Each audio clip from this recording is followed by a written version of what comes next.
तो हेलो दोस्तों, आप सभी का स्वागत है आज के इस नए वीडियो में नए टॉपिक के साथ। तो चलिए इस प्रकार से आज के इस प्यारे से टॉपिक में आज हम लोग क्या समझने वाले हैं, ध्यान देंगे एंजाइम के कार्य क्या क्या होते हैं, इसके बारे में आपको संपूर्ण जानकारी देने वाले हैं। पिछले वाले क्लास में हम लोग एंजाइम की प्रकृति एवं उसके प्रकार के बारे में आपको जानकारी दिए थे। आज की इस प्यारे से क्लास में हम लोग एंजाइम के कार्य के बारे में आपको संपूर्ण जानकारी देने वाले हैं।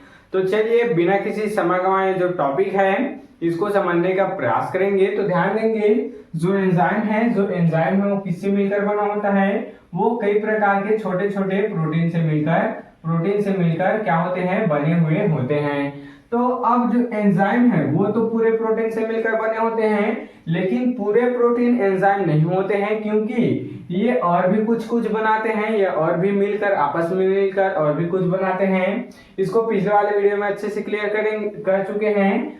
अभी ध्यान देंगे, अभी हम लोग एंजाइम के कार्य पढ़ रहे हैं। तो एंजाइम प्रोटीन से मिलकर बने हैं, तो अगर हम लोग प्रोटीन का कार्य भी देखें तो वही क्या हो जाएगा, एंजाइम का यहाँ पर कार्य हो जाएगा। और यहाँ पर अलग से हम लोग एंजाइम के और भी कार्य देखेंगे जो कि इसका कार्य होता है। चलिए अब हम लोग इसको समझने का प्रयास करते हैं कि आखिर एंजाइम के क्या क्या कार्य होते हैं।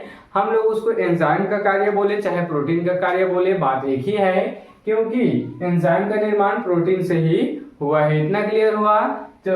तो चलिए अब हम लोग इसके कार्य को समझने का प्रयास करते हैं। एंजाइम के क्या कार्य होते हैं, तो संरचनात्मक प्रोटीन्स, पहला हो गया संरचनात्मक प्रोटीन्स। तो अब किस प्रकार से, तो अनेक प्रोटीन्स कोशिकाओं एवं अंगकों की संरचना में भाग लेते हैं। देख सकते हैं कई प्रकार के प्रोटीन होते हैं, वो कोशिकाओं एवं अंगकों की संरचनात्मक जो क्रिया होती है उसमें भाग लेते हैं।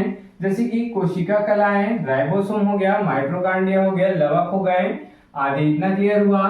चलिए दूसरा समझेंगे एंजाइम के रूप में। अब एंजाइम के रूप में किस प्रकार से कार्य करते हैं, तो प्रोटीन्स जैव उत्प्रेरकों का कार्य करते हैं। देख सकते हैं यहाँ पर हम लोग बार बार प्रोटीन बोल रहे हैं, क्योंकि ये प्रोटीन का ही कार्य है। क्योंकि प्रोटीन से ही मिलकर किसका निर्माण होता है, एंजाइम का निर्माण होता है। तो प्रोटीन्स जैव उत्प्रेरकों का कार्य करते हैं। जैव उत्प्रेरकों का क्या करते हैं, कार्य करते हैं। और विभिन्न जीव क्रियाओं का नियमन करते हैं, अर्थात उसको देख रेख करते हैं या फिर उसको संपन्न करते हैं, नियमन करते हैं। इतना क्लियर हुआ।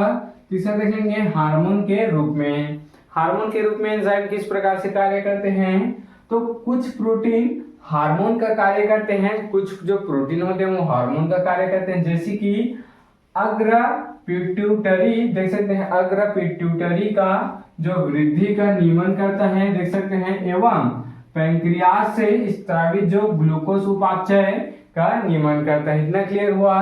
ध्यान देंगे यहाँ इसको एक बार और समझेंगे। हार्मोन के रूप में किस प्रकार से एंजाइम या फिर प्रोटीन कार्य करते हैं, तो कुछ प्रोटीन हार्मोन का कार्य करते हैं। जैसे कि अग्र क्या है, पिट्यूटरी। अग्र पिट्यूटरी ये क्या है, एक प्रकार का प्रोटीन है, प्रोटीन हार्मोन है। अग्र पिट्यूटरी क्या है, पिट्यूटरी का जो कि क्या करता है, वृद्धि का नियमन करता है, हमारे शरीर में वृद्धि का नियमन करता है। और एवं जो पैंक्रियास से स्रावित जो ग्लूकोज है वह उपापचय का नियमन करता है। इतना क्लियर हुआ। चलिए अब हम लोग यहाँ पर देख लेते हैं। चौथा है परिवहन। अब परिवहन जैसे कि क्या है हीमोग्लोबिन फेफड़ों से ऑक्सीजन लेकर ऊतकों को पहुंचाता है। अब ध्यान देंगे जो हीमोग्लोबिन है वो ऑक्सीजन लेकर, किससे ऑक्सीजन लेकर, फेफड़ों से, हमारे लंग्स से ऑक्सीजन को लेकर कहां तक पहुंचाता है, उसको ऊतक तक पहुंचाता है। और मायोग्लोबिन पेशियों में ऑक्सीजन का संग्रह करता है। देख सकते हैं O2 अर्थात ऑक्सीजन का क्या करता है, हीमोग्लोबिन तो फेफड़ों से लेकर ऊतकों तक पहुंचाता है O2 को, ऑक्सीजन को, और मायोग्लोबिन पेशियों में उसको क्या करता है, संग्रह करके रखता है। इतना क्लियर हुआ। चलिए इस प्रकार से हम लोग एंजाइम प्रोटीन के कार्य में, और अगला जो इम्पोर्टेंट टॉपिक है इसको समझ लेते हैं।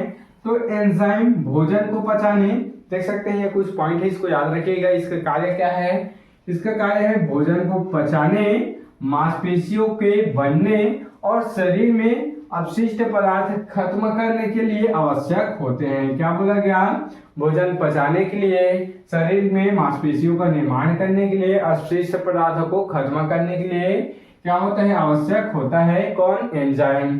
तो साथ ही एंजाइम मानव शरीर में रासायनिक प्रतिक्रियाओं को करने में भी क्या करते हैं, मदद करते हैं। हमारे शरीर में बहुत प्रकार के रासायनिक क्रियाएं होती है, बहुत प्रकार के रासायनिक क्रिया होती है, उसमें जो एंजाइम है भाग लेके उसको जल्द से जल्द संपन्न करने का उसमें क्या करते हैं, प्रयास करते हैं, मदद करते हैं, अर्थात रासायनिक प्रतिक्रियाओं को करने में क्या करते हैं, मदद करते हैं। इतना क्लियर हो गया। तो इस प्रकार से आज के इस प्यारे से टॉपिक में हम लोग एंजाइम के कार्य के अंतर्गत जितना भी टॉपिक है प्रोटीन का और एंजाइम का कार्य इसको समझ चुके हैं। तो आप इसके स्क्रीनशॉट यहाँ पर ले सकते हैं।